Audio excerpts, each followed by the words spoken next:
Hello YouTube, this is CeptionCecil. I am sitting against a wall, and this is an installment of our YouTube series. This is our first video, other than the introduction, so enjoy.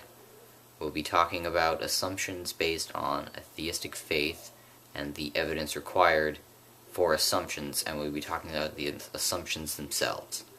Now, what I mean when an assumption based on theistic faith is that when a theist, Christian, Catholic, etc. bases an argument on the truthfulness of their theistic faith. Now, if they base an argument on their theistic faith, in my experience, it just implies that their theistic faith is true, which, if you're going to use a theistic faith as your foundation for your assertion or your argument, you must first prove that your theistic faith is true, which we have not been able to provide any evidence, verifiable, demonstrable, of any theistic faith's truth.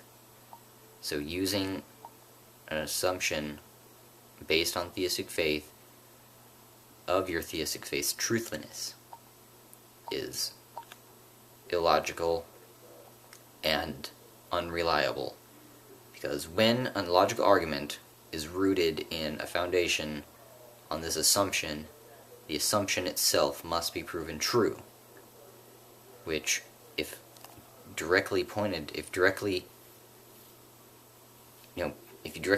that issue right there, that their foundation is based on a theistic faith, they must provide demonstrable evidence that this theistic faith is true. Otherwise, their entire logical argument fails. Now, when, in my experience, like, I was in a debate yesterday, and I humored them in their assumption that theistic faith is true in order to prove points about the doctrine that made contradictions, and made contradictions to the character of God.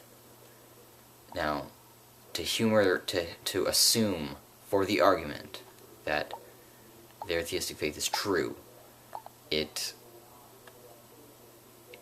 a little bit shaky. I mean, it's kind of a trade-off. You can provide new evidence and points and claims about the doctrine from observance, saying, oh, this does not go with the character of God. But at the same time, it will further strengthen their arguments slightly, because you will use for the argument that their theistic faith is true, and it is basically letting their foundation stay without addressing that it is unproven and has no demonstrable or verifiable evidence, and therefore unreliable as a foundation. And allowing them to grow a logical argument in this way can be hazardous, but typically it isn't, as long as you can provide evidence against counter evidence and counter arguments that prove your points, even though you're making assertions and claims about the doctrine and the faith based upon the assumption that their theistic faith is true. Even if you don't believe that it is true, it can be good for an argument or a debate.